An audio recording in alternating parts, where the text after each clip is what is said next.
Hi, Mix Recaps again. Today we are going to explain a real-based Western adventure film named The Revenant, released in 2015. Before we start, spoiler ahead, watch out and take care. The film starts in 1823.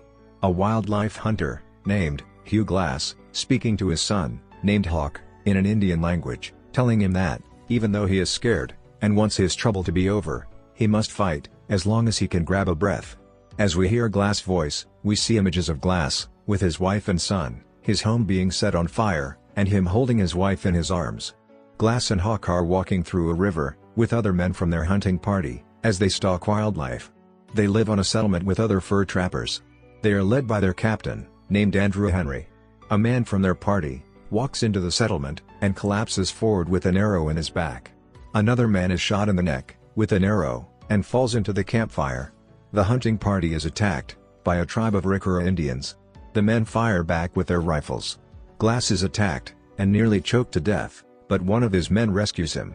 The surviving men gather their furs and materials toward a boat to make their escape. It is learned that the Indians are looking for the chief's daughter, named Powaka, thinking that one of the men from the hunting party may have taken her. The men seek out a new settlement. Hawk is antagonized by John Fitzgerald for his race, as Hawk is half Indian on his mother's side, but Glass quickly defends his son, and tells him not to retaliate against Fitzgerald. Glass is later separated from the party in the woods. He comes across a grizzly bear and her cub, and he is quickly attacked by the larger bear. The bear claws and bites into Glass, throwing him around, as Glass tries to defend himself. He manages to shoot at the bear, but it doesn't kill her. She attacks again, and Glass gets his knife, stabbing it to death, as they both tumble down a hill. The men later find Glass, and try to tend to his deep wounds. The Indians continue their search for Powaka. They come across French fur traders, and try to trade for their horses, but the men in that party refuse to give up their horses. On the other hand, the men in the hunting party carry Glass on a makeshift stretcher, but he only slows them down. They attempt to carry him up a hill, only for him to slide, and bring the other men down. Fitzgerald suggests they need to just kill Glass, and put him out of his misery. Henry covers Glass' eyes, and almost shoots him in the head, but he cannot bring himself to do it. Henry offers payment to anyone who can stay behind with Glass. Hawk and Jim Bridger volunteer, though Fitzgerald says that they and Glass will be likely to die. Henry raises the payment offer, so that even Fitzgerald decides to stay with them until Glass expires. Glass is still in great pain, and continues to have visions of his wife, and the day his home was burnt down. Fitzgerald gets a moment alone with Glass, and convinces him to let him put him out of his misery, so that no one else is slowed down, or left waiting to die, including Hawk. Glass blinks in agreement, and Fitzgerald starts to smother him. Hawk shows up, and thinks Fitzgerald is deliberately murdering his father. Hawk starts to call Bridger for help, leading to a struggle with Fitzgerald, in which the man stabs Hawk in the abdomen, then letting him bleed out to die, as Glass watches helplessly. Fitzgerald gets rid of Hawk's body, and tells Bridger he doesn't know where he went. Later that night, Fitzgerald urges Bridger to move on with him, as he claims to have seen Indians by the creek.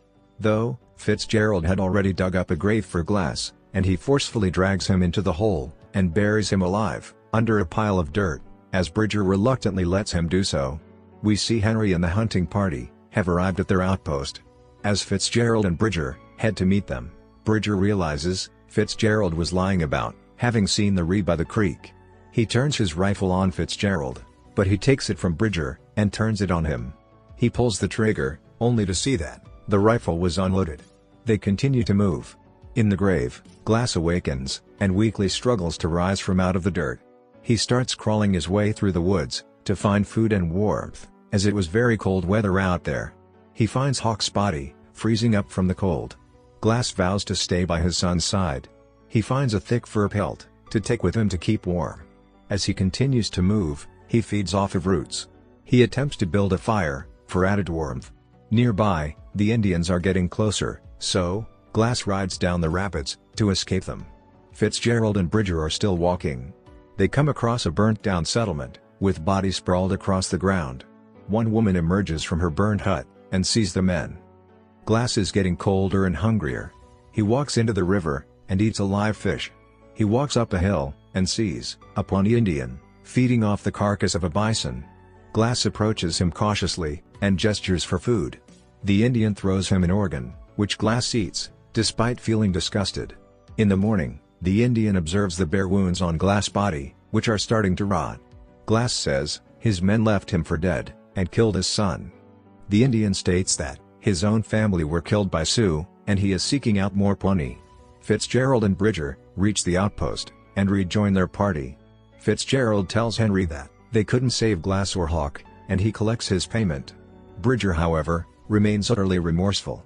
Glass and the Indian move forward.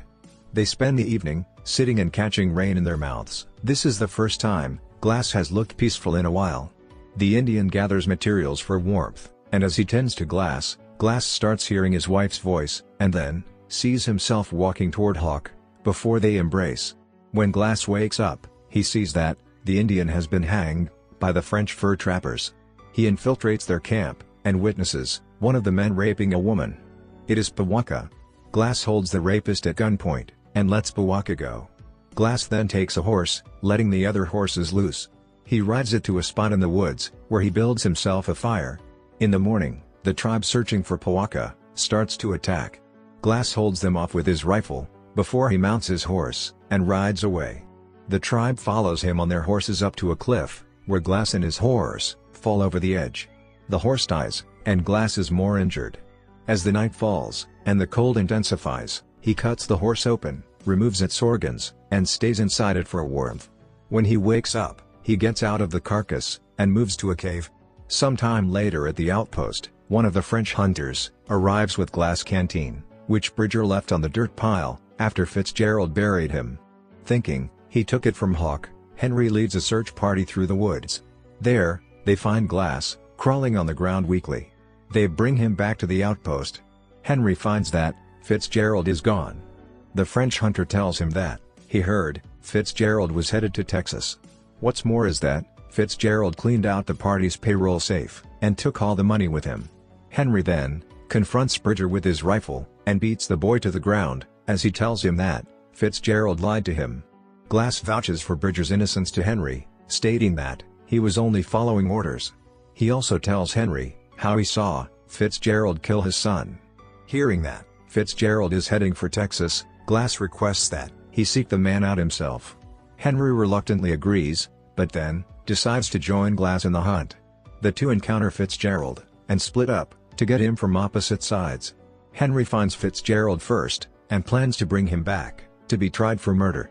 The two men draw their guns on each other, with Fitzgerald killing Henry. Glass finds Henry's body and puts him back on top of his horse.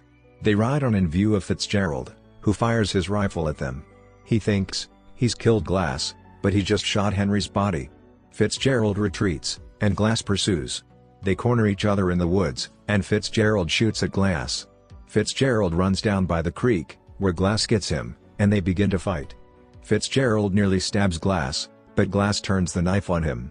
Fitzgerald impales Glass's hand, but Glass overpowers him and nearly finishes him off, until Fitzgerald states that killing him won't bring his boy back. On the other side of the creek, Glass sees the Indians that have been pursuing him the whole time. Now they are with Powaka. He decides that revenge is in God's hands, so he pushes Fitzgerald into the water and lets him float over to the Indians. The chief grabs Fitzgerald and kills him with his knife. They spare Glass. Although he has gotten his revenge, Glass is alone once again, wandering through the cold land. He falls on his knees and sees a vision of his wife once again. The final shot is of Glass's eyes filling up with tears as he breathes heavily and looks toward the audience. From here, the film ends. Guys, thanks for visit. We will be back with another masterpiece. Until then, take care.